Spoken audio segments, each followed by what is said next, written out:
anymore. After the first one, the first couple were very exciting, and the entire country was glued to their TV screen because this was something that nobody had ever seen before. Obviously, this was just amazing, and watching on your little grainy black and white TVs as Neil Armstrong takes his very first step on the moon, 250,000 miles away, and I mean, everybody was just holding their breath, are they going to make it back? Are they, so it really captured the country's attention for the first few flights, and then it just kind of got routine because it just seemed too easy, there were no problems, everything just seemed to run like clockwork, and so I believe that's why they started introducing other elements like the tragic Apollo 13 that was supposedly bouncing around out in space for days, and the whole country was holding their breath, hoping and praying that our brave astronauts would make it back, and then they introduced the dune buggies. Okay, I think they had to spice it up. I want to get to that when we get back. The show was getting boring. Because we got to take a commercial break, okay, my friend? We're here with Dave MdGowan, the author of Weird Scenes Inside the Canyon, Program to Kill, and Understanding the F Word. Okay, and I'm going to have links to all these books on my blog, The Opera Report. We'll be right back after these messages. If you're looking for essential oils, stop by and check out Essentially Tammy on Facebook. She is Young Living Essential Oils Independent Distributor. These 100% therapeutic grade oils help support the body's natural functions. You can click on her website posted on Essentially Tammy, that's T-A-M-I, to see the current deals and check out the benefits of oils such as frankincense, joy, valor, lemon, beads, panaway, and many more.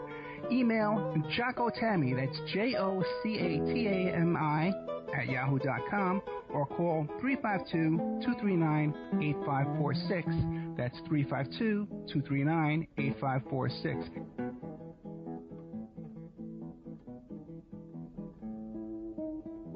Hey, don't forget good old Amanda at Pacific West Bamboo.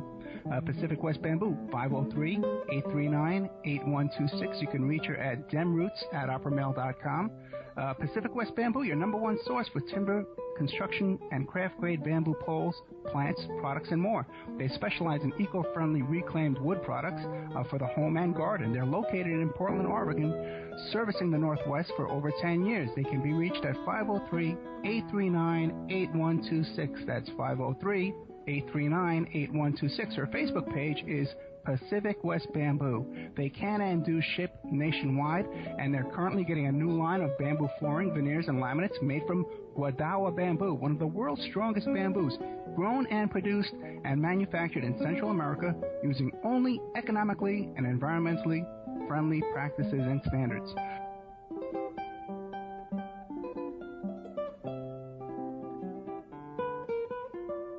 Good old Mike Ray at infinityhomeplans.com. Check out Infinity Home Plans and Design Services, your resource for 3D and 2D draftsman services. They offer a multitude of products, including stock home plans, 2D digital drawings, 3D models, renderings, and more. That's infinityhomeplans.com.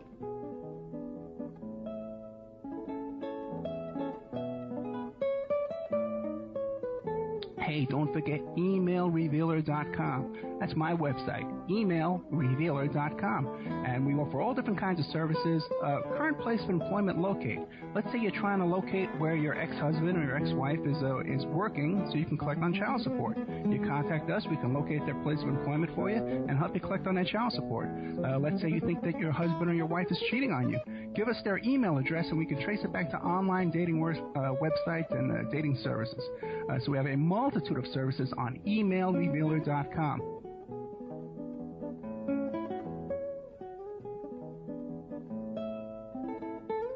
Hey, don't forget the New World Mexican Women. Okay, now you just Google New World Mexican Women. You can find their book where they first describe their love letters to their men and their sons and their uncles and their brothers who have traveled from South America to North America to work as migrant workers. But the women down in this town there in Guerrero, Mexico, they want their men to come back. So they've written these beautiful love letters and they've put them all in this beautiful coffee table book. First, the letters are written in Spanish, handwritten. You can see pictures of the people writing the books. And then it comes on after that, and it's typewritten in English. And then also, too, the second half of the book is teaching you how to make authentic Mexican jewelry from these New World Mexican women. You can find their book on Lulu.com. It's only $19, or you can download the digital edition for free. That's New World Mexican Women, and it's a two-part book, where first part is the love letters, and the second part is the making the handmade jewelry, the authentic Mexican jewelry. But you can also contact them, too, as well, if you want to get a deal on wholesale jewelry from Mexico, from these women. Okay, welcome back to the Opperman Report. I am your host, Private Investigator Ed Opperman. The show is brought to you by Audible.com. Go to audibletrial.com. Get a free audio book. We got with us tonight Dave McGowan, author of Weird Scenes Inside the Canyon, Understanding the F Word, and Program to Kill. 3 great books that I definitely recommend. There's a whole bunch of Facebook pages dedicated to his work and research.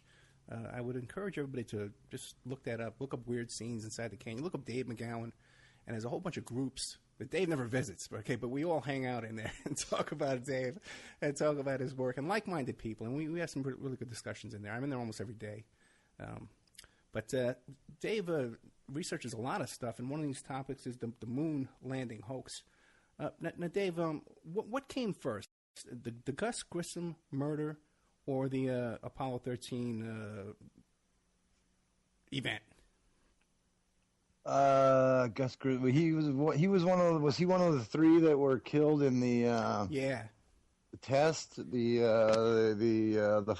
massive fire in the capsule during the test? Yeah, he's the one. The first one, when his capsule came down, it sank in the water. They almost died then. Then he put up the hanger with the lemon on it and said, "This thing's a lemon." And then when he was he says, "How are we going to get to the moon when we can't even talk to each other from one building to another?" And then next thing you know, and his son and his wife, they both think he was killed.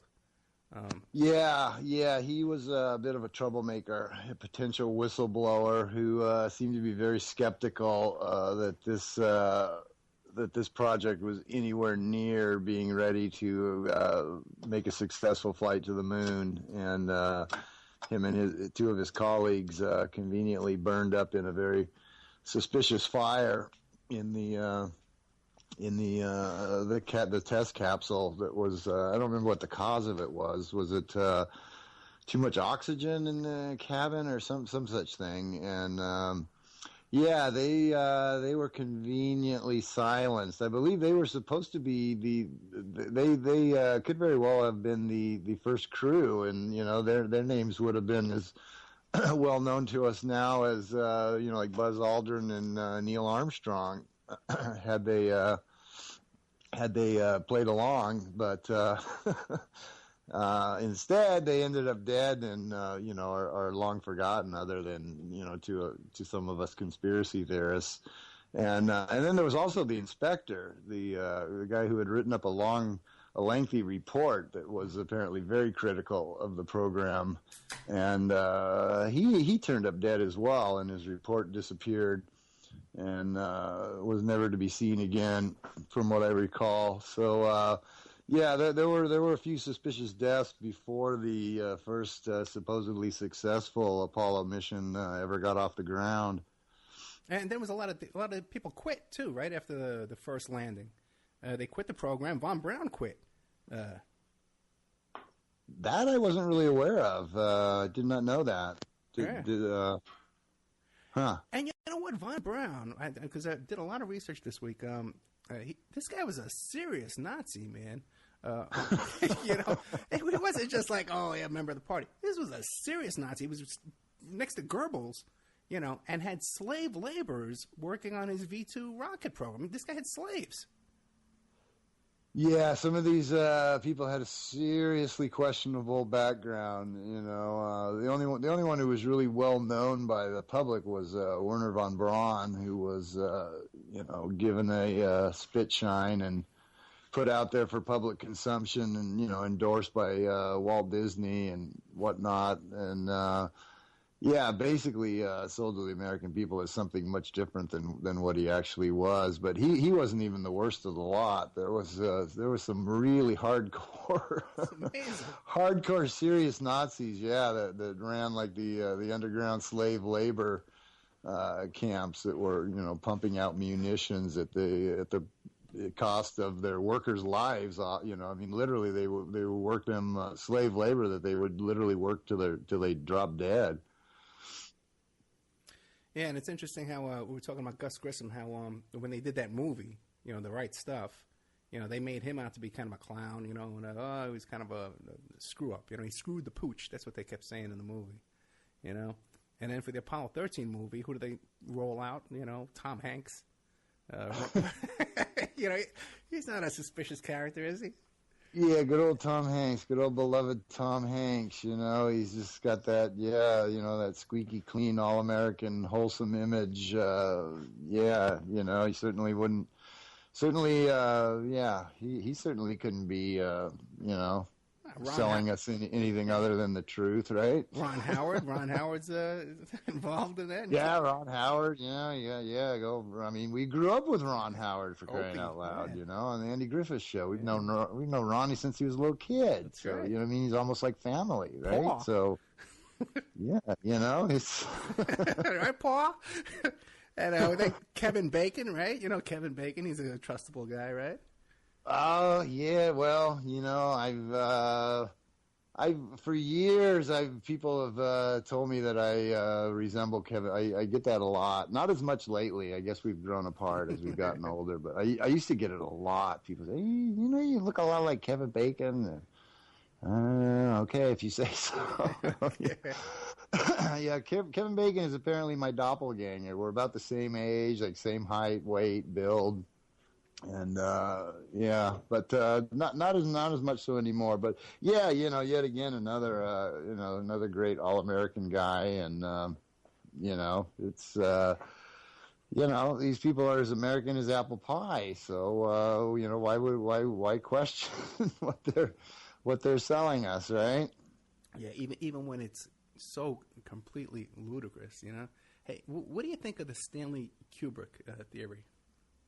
I don't know what to make of that. It's certainly credible, I know there's a lot of people that promote it, and it's not at all beyond the realm of possibility. And of course, he was working with those same kind of special effects in those days with the 2001: Space Odyssey, very groundbreaking film at the time, and. It's not at all beyond. There's a picture of him like in England walking with some NASA people, and he apparently was consulted and whatnot, and it's not at all beyond the realm of possibility. I haven't seen any hard and fast evidence where I would say absolutely he was directly involved, but it certainly can't be ruled out. And he obviously had some concerns later on in life because he moved to a home that had a moat around it. Yeah, and I mean his movies have been analyzed to pieces, for symbolism, especially The Shining, and then there's a whole controversy over the Eyes Wide Shut, and was he making a movie that was going to spill the beans, and then he got offed, and it ended up being re-edited by. Who was it, Spielberg or something? I don't even remember who re-edited it. So the version, that we got theatrically was not, not necessarily the version that Kubrick had envisioned, and so there's been endless theorizing about that one, and and then there's the fact that NASA gave him like some special lens to use for what was the Barry Lyndon film or something, some very, very expensive rare lens that he got on loan, and there's been various people who've theorized that was in part a payback for services rendered to NASA. So I mean there's definitely tangential evidence, and it's quite possible. And it seems like he's the one too that planted the notion in our mind that when astronauts are walking around in space that they walk around in slow motion. Yeah, well, yeah, to some degree. Because stop and think. Why would they be in slow motion in space? Wouldn't they be faster? I would think so. Yeah. I mean, with 0 gravity, I mean, you should, I mean, zipping you should around. Jump higher, run faster, I mean, I would